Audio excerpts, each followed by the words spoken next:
Alors, bien le shalom à vous, bien le bonsoir à tous.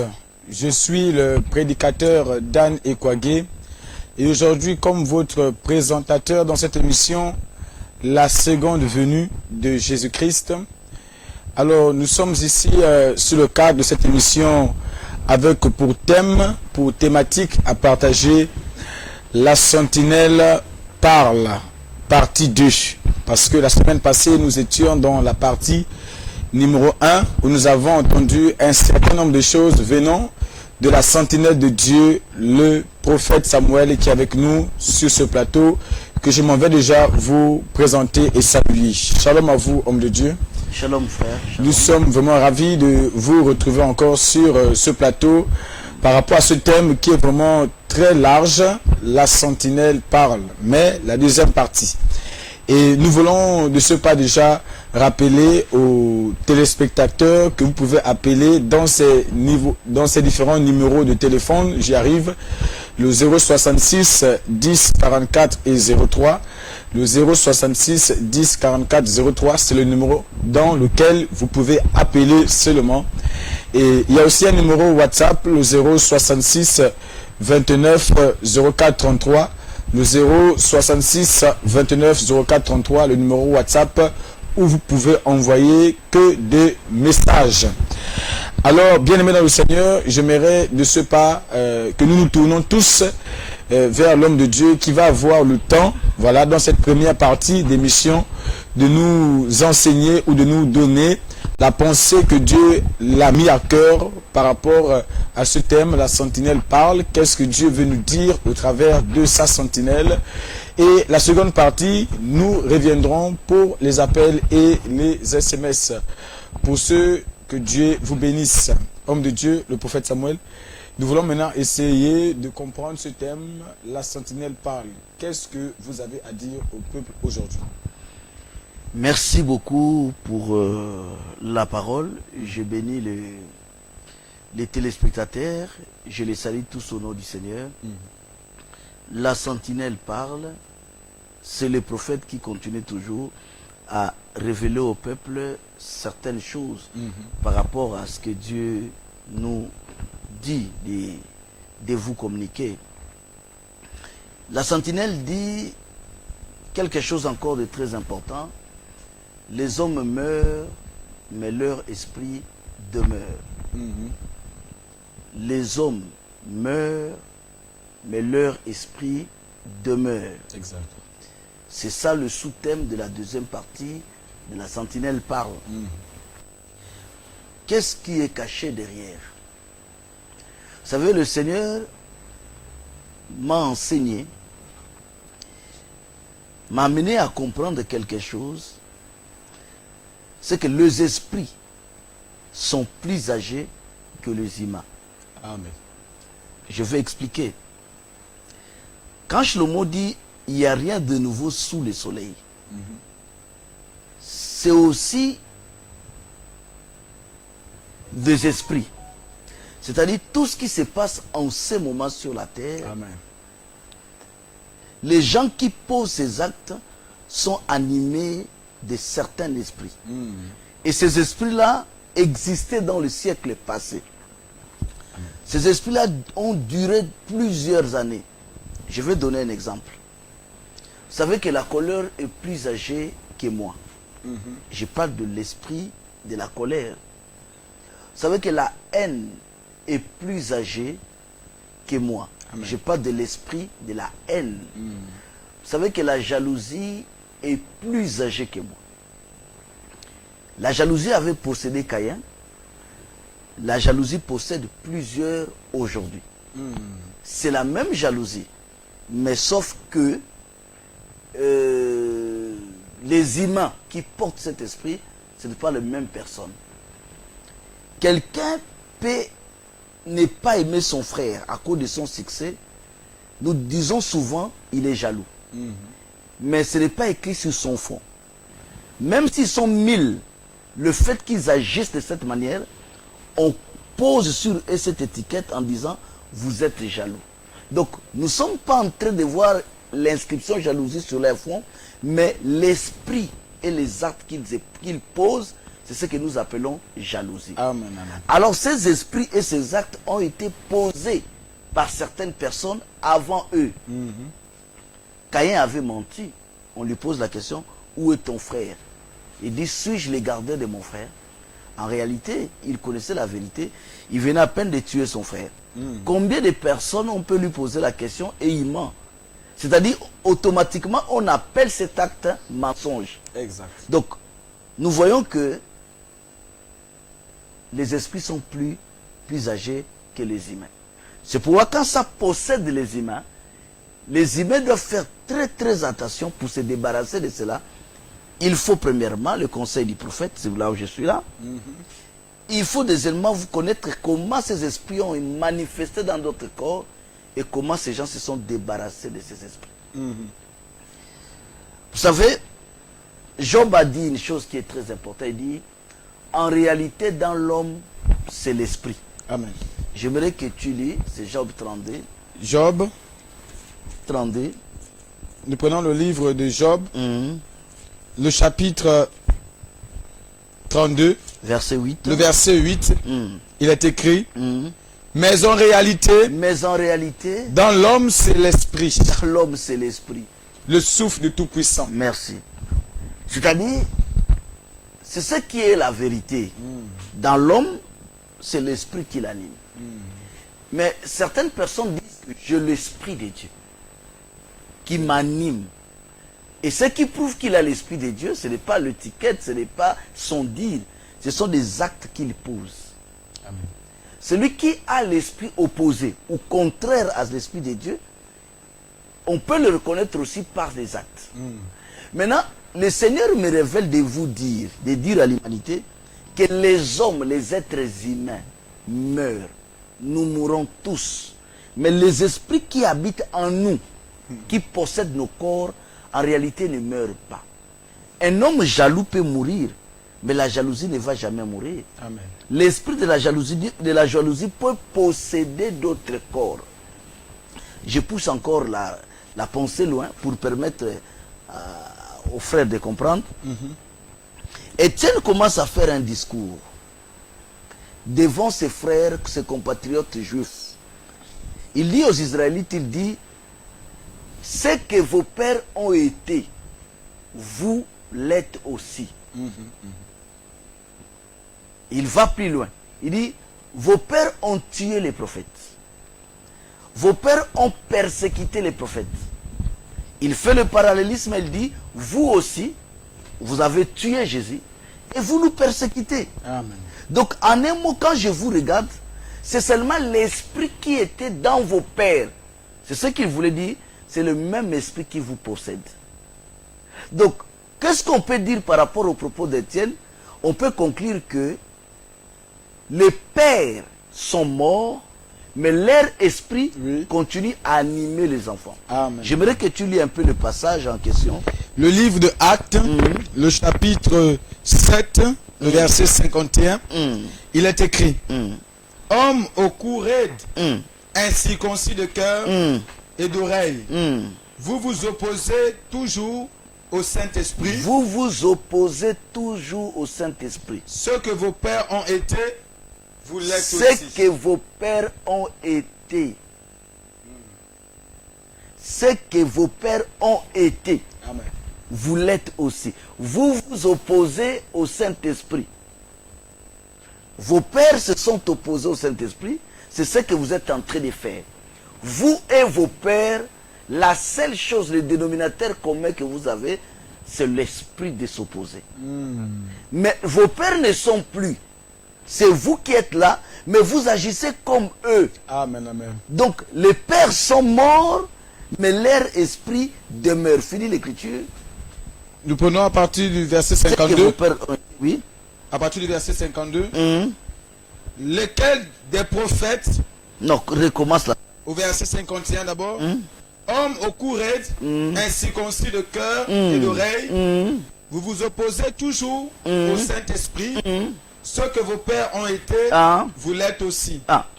Lesquels des prophètes, vos pères n'ont-ils pas persécuté?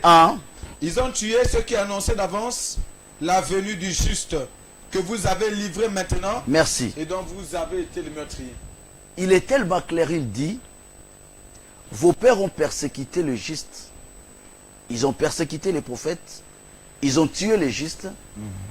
C'est ce que je remarque, ça se manifeste chez vous. Amen, amen. Donc vous êtes les reflets de vos pères. Au lieu que Étienne s'arrête là, Étienne, en faisant le parallélisme, il voulait simplement dire, c'est-à-dire, quand il va plus loin, il compare le père aux enfants, il voulait simplement dire que l'esprit de vos pères est en vous. Amen. Bien que vos pères ne vivent plus, mais leur esprit habite en vous. Ça, c'était Étienne, au 1er siècle. Nous sommes au 21e siècle. Mais depuis le 20e siècle, le Seigneur me révèle maintenant de leur dire aux habitants du 20e siècle, eux du 21e siècle, que les hommes meurent, leur esprit demeure. Je commence maintenant à actualiser aujourd'hui, puisque nous avons fait juste quelques pas en arrière, afin de permettre à tout le monde de comprendre la pensée qui est cachée derrière les thèmes. Nous voyons la propagation de l'homosexualité.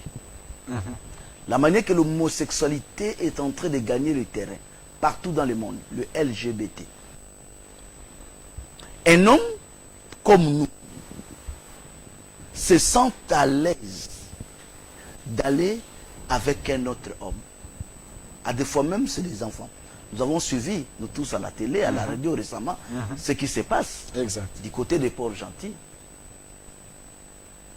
Mais en réalité, pour que quelqu'un arrive jusqu'à ce niveau, c'est-à-dire, la première des choses, quand on voit l'image, on commence à se poser des questions.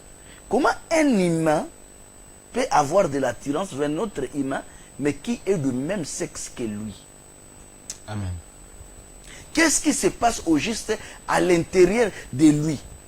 Donc, il est habité par quelque chose qui lui pousse à poser cet acte. Mais je révèle à l'humanité que ce sont le même esprit qui était à Sodome, qui aujourd'hui surgit avec force et commence à prendre le contrôle. Les esprits ne meurent pas.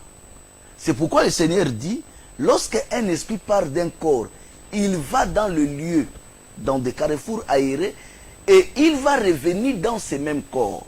S'il trouve la maison ornée, balayée, il part à la recherche de cet esprit plus mauvais, ils vont s'habiter dans le même corps, et la situation de cette personne va s'amplifier.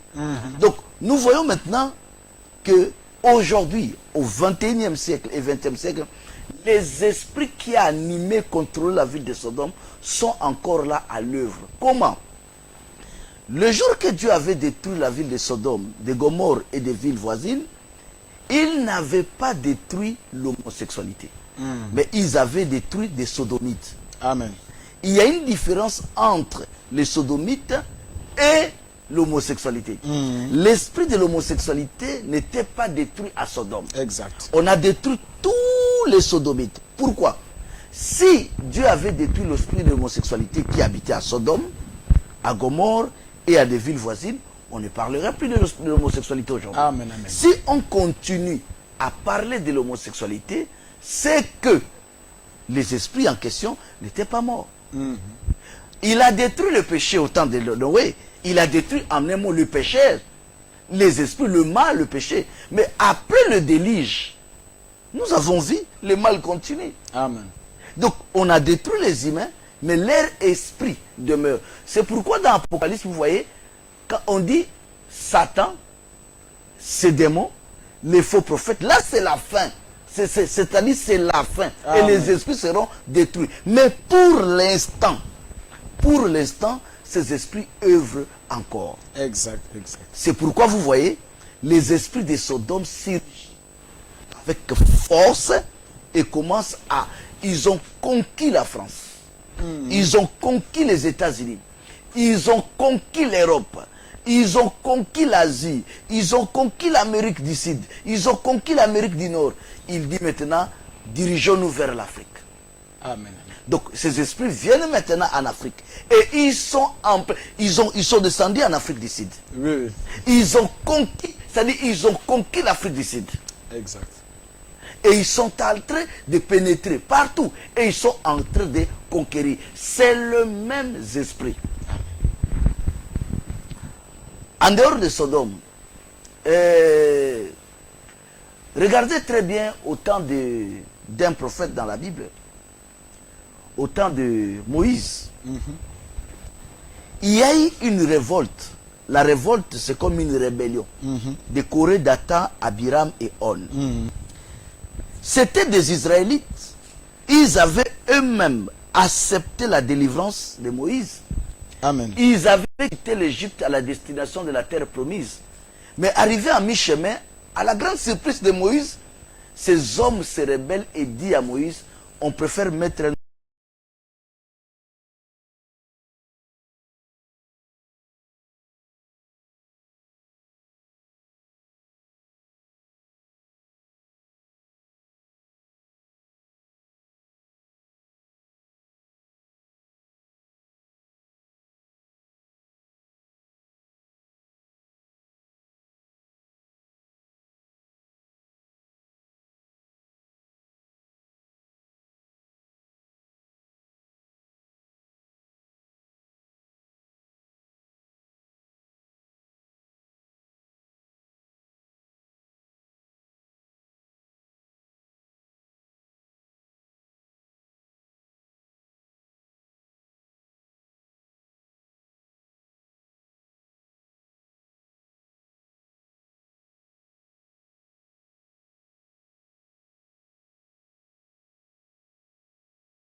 prendre le peuple en Égypte et le ramener à la terre promise de Canaan.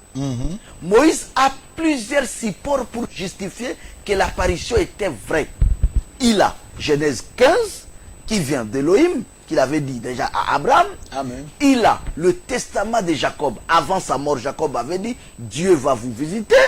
Il a le testament de Joseph qui avait confirmé la visitation de Dieu. Ils vont quitter l'Égypte. Donc Moïse avait plusieurs moyens pour convaincre ce peuple que le départ de l'Égypte venait de Dieu. Mais au désert surgit des Lévites, un groupe de gens qui ont pu convaincre plusieurs personnes à dire retournons en Égypte. Mais leurs moyens d'obtenir, c'est-à-dire le contrôle du peuple, c'était des moyens anti-parole. Aujourd'hui, nous avons des gens qui émergent, qui sont des anticonstitutionnels. Parce que rébellion, par définition, je dis tout à l'heure, c'est obtenir le pouvoir, accéder au pouvoir par des moyens anticonstitutionnels. La constitution de l'enfant de Dieu, c'est la parole de Dieu. Amen. Alors, lorsque vous obtenez quelque chose, lorsque vous faites quelque chose, toi qui es pasteur, toi qui es représentant de Dieu, en utilisant des moyens qui sont anti-parole, et vous drainez des foules derrière vous, vous êtes un rebelle. Amen. Mais pour arriver à ce niveau, il faut posséder le même esprit qu'avait Corée.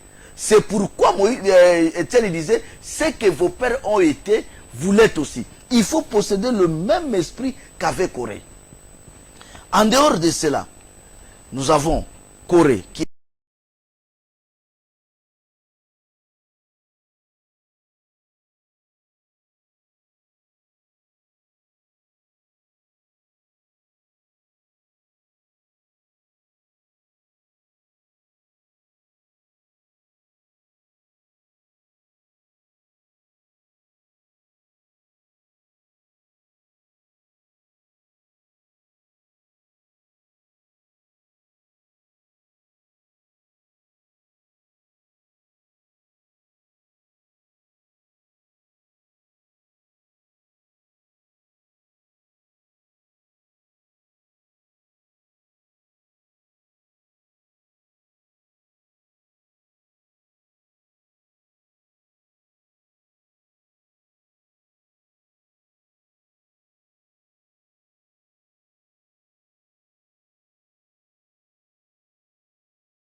pour une mission de maudire Israël. Il a tenté à plusieurs reprises, ça n'avait pas marché. Voilà comment il donne un conseil à Balak. Il dit le seul moyen pour détruire ce peuple, c'est retirer la main de Dieu sur eux. Et comment faire? C'est de les inviter à une fête. C'est-à-dire convoquer-les, inviter-les à une fête. Ils vont manger, ils vont boire, ils vont se livrer à l'impudicité, à l'idolâtrie, tout. Tout le monde connaît l'histoire. C'est comme ça que Balak avait invité les enfants d'Israël à la fête. Et la Bible dit que c'était 23 000 personnes qui sont mortes le même jour. Mais c'était quel type de fête? Une fête qui n'existait pas dans Lévitique 23. Dieu avait donné le fête à Israël. Amen. Balak l'invite à une fête. Alors Elohim avait établi des fêtes. Il dit observez mes fêtes selon papa. Il était clair avec. Regardez Jéroboam, il devient roi en Israël. Il établit une fête le 15e jour du 8e mois. Alors quand Dieu parlait de fête annuelle, il n'y a jamais eu une fête au 8e mois, le 15e jour. Et Jéroboam était conscient qu'un vrai homme de Dieu, un lévite authentique, ne peut pas accepter célébrer une fête au 8e mois, le 15e jour. Exact. Qu'est-ce qu'il fallait faire? Jéroboam a été dans l'obligation de créer ces lévites à lui. Mais la fête était instituée. Le peuple célébrait la fête. Donc, les déviations que nous voyons au niveau des fêtes, c'est un esprit. C'est-à-dire, je suis en train de montrer au peuple qu'en réalité, tout ce que vous voyez, ce sont des esprits. Lorsque je me mets à l'assemblée, je suis face aux esprits. Lorsque je me mets au carrefour, je suis face aux esprits. Les images que vous voyez, c'est rien. Là où je suis là, c'est un esprit qui m'anime. Amen. Pour que je commence à fêter Noël, Saint-Valentin à l'église, il faut que je sois animé d'un esprit. Pour que je fête Pâques, établie par le pape, une date au mois d'avril, il faut que je sois possédé par un esprit. Donc moi je vais réunir les gens au mois d'avril. Le pape a dit la Pâques tombe cette année à telle date et le pape fixe la date. Et puis moi j'ai réuni les gens, dit aujourd'hui c'est la fête des Pâques. Exact. Aujourd'hui c'est la fête de Noël. Aujourd'hui c'est la fête de bonne année. Aujourd'hui c'est Saint-Valentin, la fête des amoureux à l'église. Pour arriver à ce niveau, il faut posséder l'esprit de Balaam. Il faut posséder l'esprit de Jéroboam. Jéroboam avait simplement possédé l'esprit de Balaam. Jéroboam est mort, Balaam est mort, mais cet esprit continue à œuvrer jusqu'à aujourd'hui. Exact. La théologie, par exemple, depuis la nuit des temps, Dieu s'est toujours révélé aux hommes. Amen. Il a créé Adam, il a révélé sa parole à Adam. Noé était cultivateur, Dieu s'est révélé à lui. Abraham était dans la maison de son père, Dieu s'est révélé à lui. Amen. Jacob allait prendre une femme chez son oncle Laban, Dieu s'est révélé à lui. Donc Joseph dormait dans le songe, Dieu s'est révélé à lui. Moïse peintrait le troupeau auprès de son beau-père Jéthro, Dieu s'est révélé à lui. Donc toute l'histoire de la Bible, c'est toujours Dieu qui s'est révélé aux hommes. Amen. Mais comment nous sommes arrivés au stade de créer maintenant des écoles théologiques, c'est-à-dire une science qui étudie Dieu, c'est-à-dire des industries de fabrication de pasteurs? Comment nous sommes arrivés à ce niveau? Toutes les écoles théologiques, tous les théologiens sont possédés par un esprit. Il y a un esprit qui anime les théologiens. Donc quand quelqu'un te montre son diplôme théologique, il a un esprit, il est possédé par un esprit. Cet esprit venait de Jéroboam. Le premier être humain à avoir cet esprit de théologie, c'est Jéroboam. Amen. Qu'est-ce qui s'était passé avec Jéroboam? Jéroboam, en devenant roi en Israël, il savait que le lieu d'adoration, les lieux qu'on devait adorer Dieu, étaient à Jérusalem. Exact. Mais craignant que les gens descendant chaque année à la fête de Pâques à Jérusalem, leur cœur va s'attacher à Roboam. Il dit, faisons quelque chose qui leur empêche de descendre chaque année à Jérusalem pour éviter que leur cœur s'attache à Roboam et qu'il se lève pour me destituer. Donc il protège son bout de pain. Voilà comment il crée maintenant une fête au 15e jour, le 8e mois. Mais il est face à une difficulté. La difficulté, c'est quoi? Je peux instaurer la fête, mais les Lévites qui vont faire le service, pour contrôler le peuple, ne vont jamais accepter une fête le 15e jour du 8e mois. Qu'est-ce que je peux faire puisque je suis dans le faux? Il faut créer des faux. Amen, amen. C'est comme ça que Jéroboam crée pour la première fois l'école ou l'industrie de fabrication des pasteurs, qu'on appelle aujourd'hui théologie. Tous les théologiens ont le même esprit. Amen. Si tu peux lire pour donner un peu d'éclaircissement aux théologiens.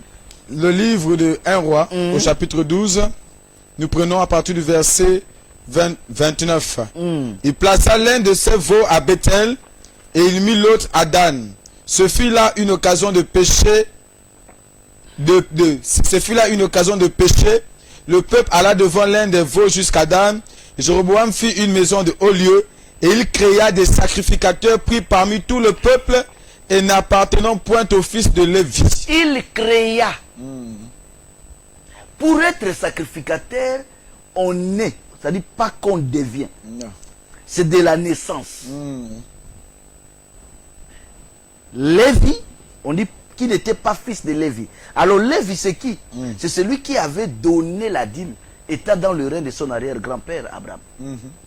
Il n'existait pas à l'époque, mais il avait déjà le droit du sacerdoce de prélever sur ses frères. Maintenant, quelqu'un qui n'est pas des Lévites, pourquoi il évite des Lévites? Mais parce que les Lévites sont quelque part. Amen. Ils ne peuvent pas quitter là-bas, venir. Pourquoi? Mais parce que Dieu les a dit de rester quelque part. Et il faut quoi? Il faut créer. Si vous lisez dans Chronique, maintenant vous allez voir la manière qu'il avait créé. 2 Chroniques 13, le verset 9, il dit ceci. N'avez-vous pas repoussé les sacrificateurs de l'Éternel? Ce n'est pas que les Lévites ont refusé. Ils ont refusé que les Lévites s'approchent d'eux. Pourquoi? Parce que les Lévites ne peuvent pas accepter cela. Amen. Les Lévites ne peuvent pas accepter qu'une femme prêche. N'avez-vous pas repoussé les sacrificateurs de l'Éternel? Oui. Les fils d'Aaron et les Lévites. Et ne vous êtes-vous pas fait des sacrificateurs comme les peuples des autres pays? Quiconque venait avec un jeune taureau et 7 béliers afin d'être consacré devenait sacrificateur de ceux qui n'est point Dieu. Merci. Amen. Vous voyez que comme le peuple des autres pays, c'est-à-dire quoi? Docteur en théologie est égal à docteur en médecine. C'est-à-dire, même théologie est entrée dans l'UNESCO depuis longtemps. C'est-à-dire, à l'université de Kinshasa, il y a faculté de théologie. À l'université, faculté de théologie. Donc le programme de l'université est contrôlé par l'UNESCO. Et contrôlé, il y a un système, il y a tout un ministère. Le ministère de l'enseignement supérieur. Amen. Et le ministère de l'enseignement supérieur reconnaît les diplômes théologiques. Reconnaît. Je ne parle pas d'abord du ministère de l'Intérieur. Je parle du ministère de l'enseignement supérieur. Donc un docteur, quelqu'un qui a un master en théologie, est pareil à quelqu'un qui a un master en médecine. Master en ceci. Donc, vous voyez, c'est juste une limitation. On est parti prendre là-bas. Il fait aussi sa thèse. Amen, amen. Il fait aussi une thèse. Exact. Création. Il est là, les professeurs sont là, on lui pose la question, comment était Adam? Il fait sa thèse. C'est-à-dire, il fait ses pensées à lui, de ce qu'il a de Dieu, par rapport à ce qu'il a appris pendant 6 ans. Alléluia. Ces démons existaient depuis. Mais ça commence à... Jéroboam m'a regardé et dit, comment je peux créer des hommes de Dieu? Moi-même, c'est-à-dire quelqu'un qui est nul, qui est dans le quartier comme ça, il a pris le boulot. Je lui donne un métier, il devient pasteur. Alléluia. Ça fait de Jéroboam. Exact, exact. Donc, les hommes meurent, mais leur esprit demeure. L'ignorance de ce que Jésus est devenu. L'ignorance des lieux d'adoration. C'est un esprit qui existait depuis. Le veau d'or, par exemple, c'était quoi? L'œuvre de l'homme qui ignorait ce que Moïse était devenu. Les enfants d'Israël ont dit, faisons un veau d'or, car ce que nous ignorons, c'est que nous ne savons pas ce que cet homme, Moïse est devenu. Donc l'ignorance de ce que Moïse était devenu était la base ou la cause principale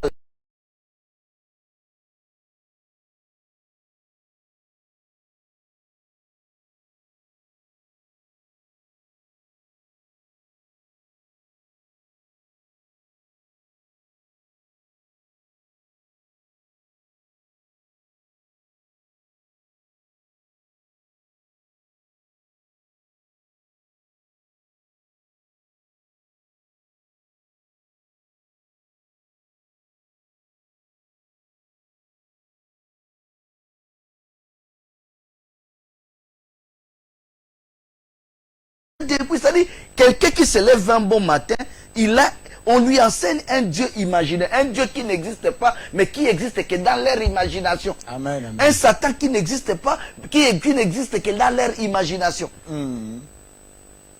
Tu es sale, on t'a envoûté, il faut que tu te laves. Avec l'eau de la mer, on prie pour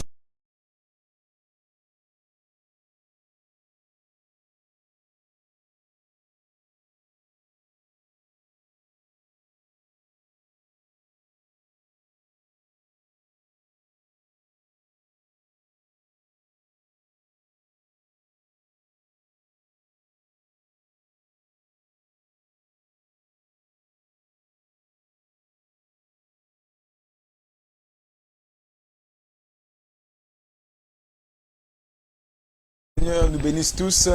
Nous sommes déjà arrivés à la pause et nous allons alors prendre congé de vous pour quelques minutes simplement et nous allons revenir pour davantage plus d'éclaircissement sur la parole du Seigneur que la sentinelle alors nous fait l'honneur de nous retransmettre ce soir. Que Dieu vous bénisse.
Nous venons par cette invitation vous faire part de l'émission du prophète Samuel Aurédi Mwanza qui a pour thème la promesse de la seconde venue de Jésus-Christ. Qui auront lieu le mardi, le jeudi à 17h sur la page Facebook du Sultan de la Fin et sur la page Facebook LVS, sans oublier sur le canal 9 de Satan. Sur ce, que Dieu vous bénisse très cher. Donc, que le Seigneur nous bénisse tous. Nous sommes de retour sur ce plateau, sur cette émission, la seconde venue de Jésus-Christ. Et nous sommes avec la sentinelle de Dieu sur ce thème très capital, la sentinelle parle, partie 2. Alors, nous avons laissé le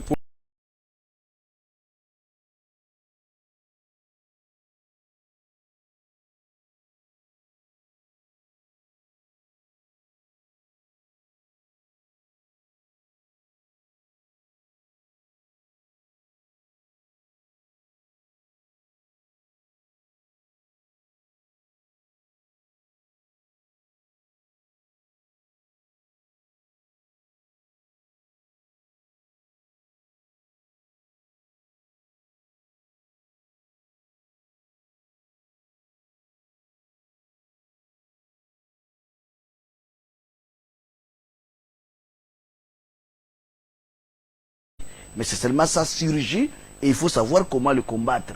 Le combattre, ce n'est pas par rapport à la manière que nous voyons aujourd'hui dans les églises. Non, ça ce n'est pas la bonne manière de combattre ces esprits. Nous devons le combattre selon la parole. La Bible dit, le Seigneur avait vaincu Satan par la connaissance. Il est écrit, il est aussi écrit. Satan dit, il est écrit, le Seigneur dit, il est aussi écrit, et la Bible dit, Satan les laissa. Donc, je disais tout à l'heure, regardez très bien. L'esprit de Dieu imaginaire que nous avons aujourd'hui. Parce que si tu assistes dans des cultes des églises, des réveils ou des assemblées, tu vas remarquer que les religions n'est que le produit d'un Dieu imaginaire. Amen, amen. C'est-à-dire que quelqu'un commence son église avec ses idées. Il donne même un nom. Il dit par exemple, mon assemblée s'appelle Jérusalem. C'est un produit. On lui pose la question, mais pourquoi? Il dit, mais ici c'est la ville de Dieu. Dans cette église, c'est la ville de Dieu. Les temples ont commencé. L'autre là-bas, il donne Nazareth. Il dit, c'est Nazareth, c'est là où Jésus a grandi. L'autre raisonne, il dit, mais moi je peux donner Judée. Ouais, ce sont des produits de l'imagination. Donc il imagine quelque chose, il les met.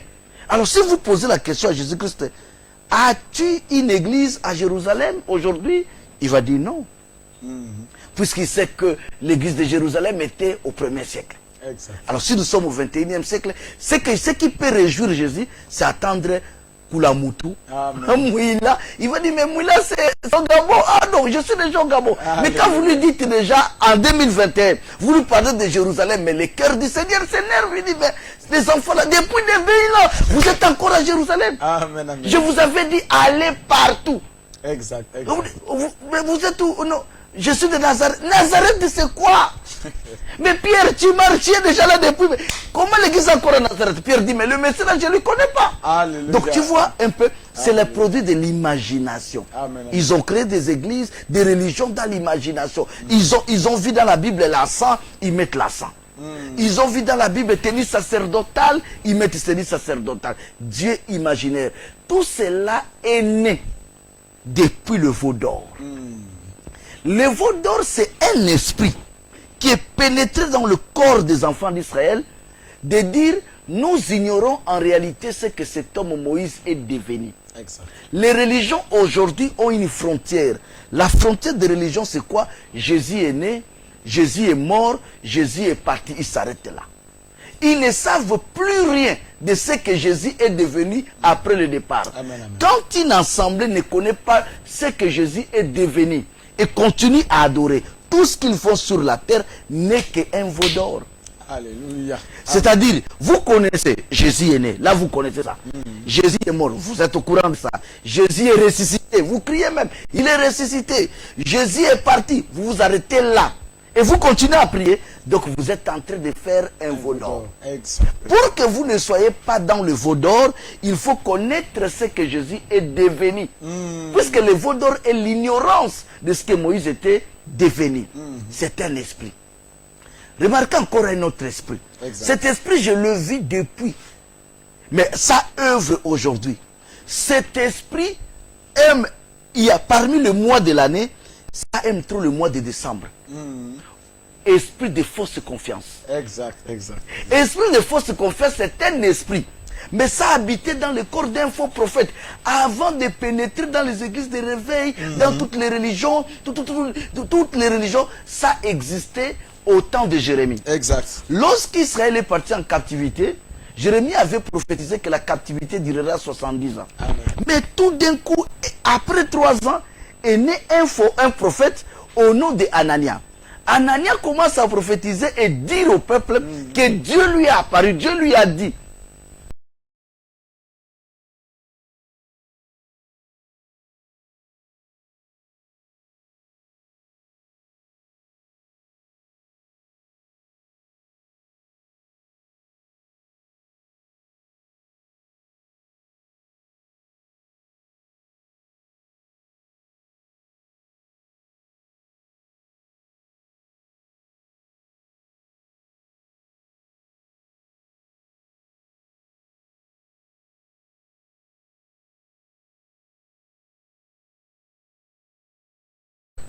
Mais quelqu'un se passe devant le milieu des personnes, des foules, ils amènent même les gens au stade.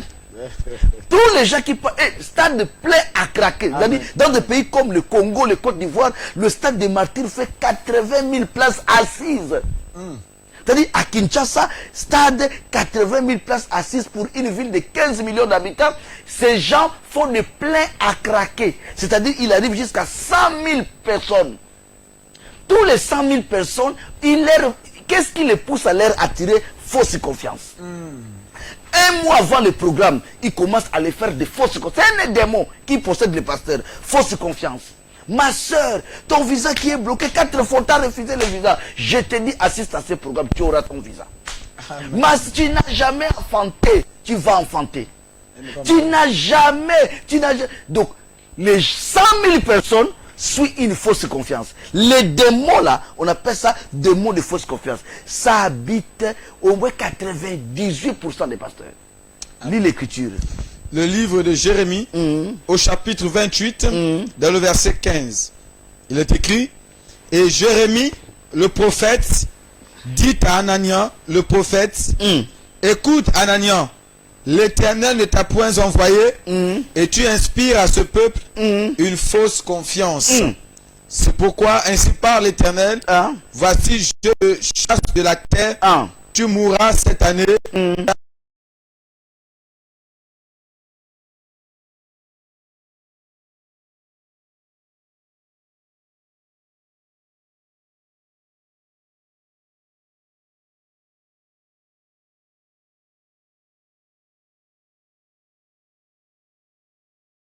À leur bouche. Fausse confiance, c'est l'ennemi de la parole.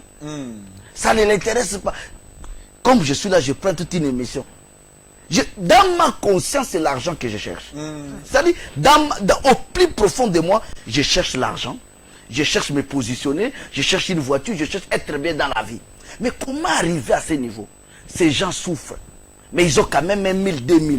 Si je mélange les 1000, les 2000, les 10 000, les 100 000 de tout le monde là, mais je peux me faire des cagnottes. Je commence, ils ont quoi? Ils ont des problèmes. Il y a des voyages, il y a des maris, il n'y a rien n'est pas dans ta vie. Je mélange tout ça là. Je mets seulement un dénominateur commun, le nom, Jésus-Christ. Et je commence à leur inspirer une fausse confiance. C'est ce démon qui captive le pasteur, le religieux. Et c'est ce démon-là. Il y a un autre démon qui agit encore très très fort. Les démons d'adoration par nostalgie. C'est un vieux démon. Mais qui encore, je suis en train de le voir, il est venu en ce moment en force. Ce démon existait depuis. Celui qui avait possédé ce démon n'existe plus. Le peuple qui avait cet esprit-là n'existe plus. Mais en ce 20e, 21e siècle, ces esprits est entré. Ces esprits a créé même des religions. 2 Rois, je crois chapitre 18. 2 Rois, si je ne me trompe pas, le verset 4. 2 Rois au chapitre 18.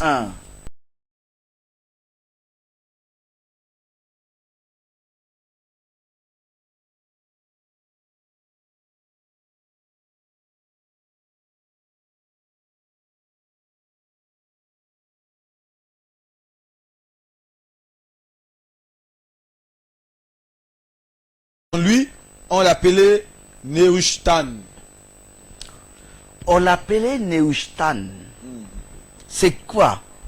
Le serpent d'airain qui avait sauvé Israël au moment où le serpent brillant avait mordu le peuple.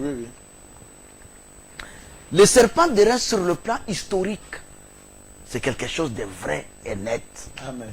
Sur le plan nostalgique, c'est quelque chose de sensationnel. Mais sur le plan d'adoration, c'est un mauvais démon. Alléluia. Dans l'histoire, le peuple, ils avaient péché. Le peuple mourait. Pour obtenir la vie, Moïse avait levé un serpent d'airain. Et ce serpent d'airain, la Bible dit, quiconque était mordu par le serpent brillant, lorsqu'il fixait le regard vers le serpent d'airain, il avait la vie sauve. Mais après cela, ils ont gardé ce serpent. Exact. Et les gens commençaient maintenant à adorer ce serpent. Dès que tu lui dis, dès qu'un prophète lui dit de laisser, il dit, mais non, l'histoire, Alléluia. il vous ramène dans l'histoire du serpent d'airain. Quelqu'un m'a dit, j'étais dans un salon, j'ai vu une statue, j'ai dit ça c'est quoi? Il dit, mais c'est maman Marie, c'est ma mère.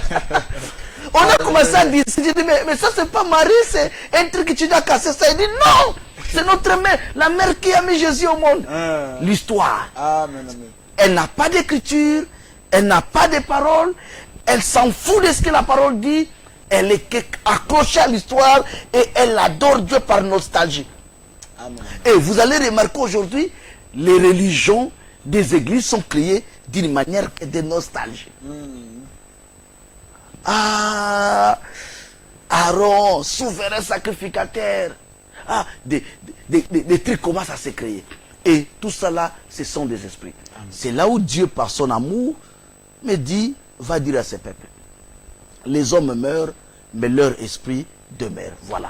Que le Seigneur bénisse sa parole et qu'il bénisse son peuple qui a été à l'écoute de cette parole. Alors, le 066 10 44 03, 066 10 44 03, c'est le numéro par lequel vous pouvez appeler. Et le 066 29 04 33, le 066 29 04 33, vous pouvez envoyer seulement des SMS par WhatsApp. Donc, bien-aimés dans le Seigneur, j'aimerais que nous puissions nous tourner vers l'homme de Dieu parce que le sous-thème de ce thème, la sentinelle parle, c'est les hommes meurent, mais leurs esprits demeurent. J'aimerais vous reposer cette question, si je peux le dire comme ça, par rapport à ce que vous avez dit aussi autrefois, lorsque vous avez prêché ce thème auparavant, vous avez dit qu'il y a aussi un esprit, et je crois que vous l'avez peut-être oublié, qui... en fait, il y a un esprit qu'on appelle l'esprit d'héritage religieux. C'est-à-dire, les gens aujourd'hui héritent la religion. Parce que mon père était alors catholique ou protestant ou musulman, on hérite. Est-ce que c'est vraiment, bibliquement parlant, est-ce qu'il y a un esprit là-derrière? Oui, il y a un esprit. Il y a un esprit. J'ai toujours dit, on ne peut pas hériter une religion. Il y a déjà, c'est-à-dire, il fait sortir les muscles. C'est-à-dire, quand tu parles, la sueur coule. La conviction qu'il a, c'est parce qu'il a hérité. Le respect qu'il a pour son père, le respect qu'il a pour sa mère. Il dit, mais ma mère, mon grand-père, toute ma famille était là. Donc, pourquoi tu peux m'enlever là-bas? Alors, ces personnes-là ont un esprit. Cet esprit existait depuis. Lorsqu'on regarde dans les Écritures, vous allez voir, plusieurs personnes ont adoré aussi par héritage comme ça. Et je crois que j'avais donné l'exemple de... J'avais donné d'Abraham, oui, d'Abraham et puis bien d'autres. Mais en parlant seulement d'Abraham, lui, je crois, j'avais expliqué comment Abraham, lui, que Dieu avait appelé au lieu d'adoration, pour adorer le Créateur. Amen. Mais avant son appel, Abraham adorait Dieu. Exact. À chaque fois, la Bible avait l'habitude de dire, Abraham a bâti un autel. Abraham a bâti un autel. Adorateur volontaire. Dès que Dieu lui parle, il bâtit l'autel. Mais le jour que Dieu l'appelle aux vraies adorations, Dieu l'appelle lui-même. Il ne lui parle pas, il l'appelle. Il dit, Abraham, viens m'adorer. La première des choses qui avait tiqué au prophète, le lieu d'adoration. La manière d'adorer. Exact. C'est des choses qui avaient touché Abraham. Dieu lui dit, adore-moi sur une montagne que moi, Dieu, j'ai choisie. Moi, je ne peux pas dire, je suis et je resterai protestant. C'est un blasphème. Vous avez aussi pris l'exemple de la femme samaritaine. Voilà. La femme samaritaine adorait aussi par... Laissons d'abord, restons à Abraham. Abraham a dit, moi, j'adore tel lieu, mais Dieu lui dit, viens adorer ici. Jacob, la manière d'adorer, on explique à Abraham. D'habitude, tu mets un agneau, tu mets tel brebis, mais aujourd'hui, on dit, mets ton propre fils. Exact, exact. La femme samaritaine, elle adorait Dieu. Elle adorait Dieu. Mais la femme samaritaine adorait Dieu comment? Mais par rapport à l'héritage. Exact. Elle, c'est-à-dire, comme je disais tout à l'heure, la sueur, le muscle, les nerfs, pour dire quoi? Nos pères. Oui. Au lieu de discuter avec Jésus sur le sujet d'adoration, du lieu d'adoration, elle, son argument, nos pères, Alléluia. l'unique argument qu'elle a, alors elle est image de l'église. L'unique argument qu'elle a du lieu d'adoration, c'était nos pères. Nos pères ont adoré sur cette montagne. Exact. Et vous les juifs, zéro écriture, zéro argument. Mais les jours que cette femme, quand cette femme s'est humiliée, directement elle a compris que la vie est ici. Et on lui dit, ce n'est ni à Jérusalem. Exact. Malgré on lui a dit, ce n'est ni à Jérusalem. Aujourd'hui, les gens continuent à aller à Jérusalem. Alléluia. Nostalgie. Exact. C'est là où j'ai dit, ils adorent par... C'est un esprit. Pour que quelqu'un adore, comme tu as dit le serpent brillant là, Oui, oui. c'est un esprit. Jésus dit, ce n'est ni à Jérusalem. Mais quelqu'un avec le polo écrit, Jésus, je t'aime. Prends l'avion et allez à Jérusalem. Alléluia. Sous les guides de qui? De Camille Makosso. Amen. Amen. Exact. J'ai dit, il se dit, Jésus, grand caractère. I love you. Mais dans l'avion en train d'aller à Jérusalem, du moment Jésus dit, ce n'est ni à Jérusalem. L'heure vient Où où les vrais adorateurs adoreront. Lui, il a l'avion. Il est dans l'avion. Il dit, Jésus, je t'aime. Mais il va à Jérusalem. Alléluia. Alléluia. Donc, c'est-à-dire, il adore toujours, mais par nostalgie. Il hérite la religion. La femme samaritaine, frère, demandez aux téléspectateurs de lire calmement. Cette femme avait que l'unique argument, c'était nos pères. Donc, elle est dans cette religion, elle adore dans tel lieu à cause de ses pères. Pas à cause de sa propre conviction. Voilà. Que le Seigneur bénisse sa parole. Nous nous apprêtons à prendre congé du peuple de Dieu. Le 066 10 44 03 066 10 44 03, c'est le numéro par lequel vous pouvez appeler même après l'émission pour être en contact avec nous. Et le 066 aussi 29 04 33, le 066 29 04 33, vous pouvez nous écrire sur WhatsApp afin d'avoir des éléments de réponse par rapport aux questions que vous vous posez. Donc, homme de Dieu, un mot de fin maintenant pour ce peuple-là, les esprits qui ont existé avant nous, qui sont plus âgés que nous, qui nous dominent aujourd'hui là, parce qu'ils ont vaincu les gens autrefois.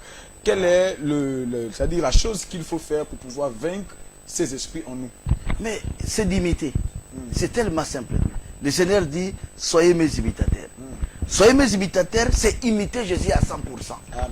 Quand on imite quelqu'un, on regarde ses faits et gestes. Face à Satan, Jésus a fait quoi? Il est écrit, il est aussi écrit. Donc la connaissance peut détruire. L'ignorance peut te rendre captif. Il faut la connaissance. Ça, c'est un. Imiter Jésus, c'est quoi? Même si quelqu'un est bien avec moi, comme je suis avec toi, Alléluia. automatiquement, dès que tu vas contre la parole, tu es Satan. Alléluia. Alléluia. Jésus était bien avec Pierre. Les jours que Pierre s'écartait de la parole, Pierre est devenu Satan. Amen. Amen. S'écarter de la parole, ça ne veut pas dire péché. Commencer à prêcher la fausse doctrine. Dès que Pierre commence à prêcher sa propre pensée, c'est ça que je dis, Dieu imaginaire. Pierre a imaginé. Au lieu d'être dans l'écriture, Pierre commence à imaginer les choses. Voilà, Pierre a dévié. Voilà ce que je peux demander aux téléspectateurs. Que le Seigneur bénisse sa parole et qu'il bénisse son serviteur et le peuple qui a été à l'écoute de cette émission. Nous sommes déjà arrivés à la fin de l'émission. Nous vous bénissons dans le précieux nom du Seigneur Jésus. Vous étiez en direct sur le thème La Sentinelle parle et le sous-thème Les hommes meurent et leurs esprits demeurent, à prêcher et annoncé par le prophète Samuel Aurédi Mwanza. Que Dieu vous bénisse. Nous vous donnons rendez-vous, autant pour moi, jeudi prochain, afin que vous puissiez encore être édifiés lorsqu'il fera 17h pile. Que Dieu vous bénisse et qu'il vous garde. Shalom.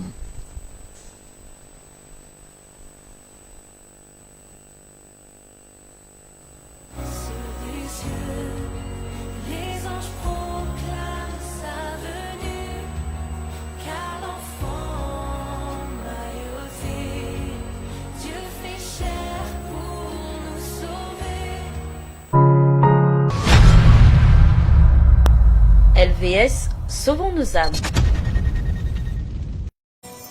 Dans l'assemblée des hommes.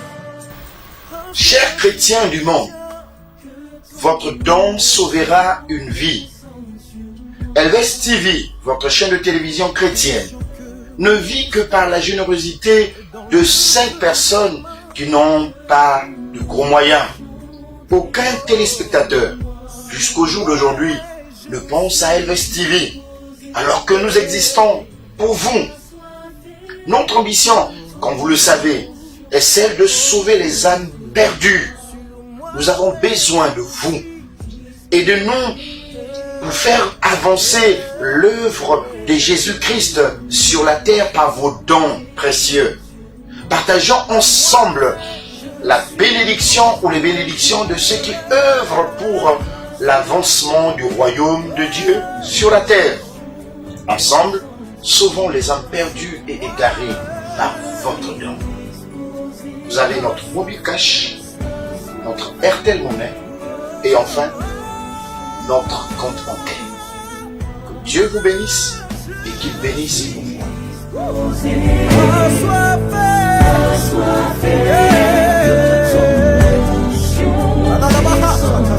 Aujourd'hui, pas de marche. Je suis disposé.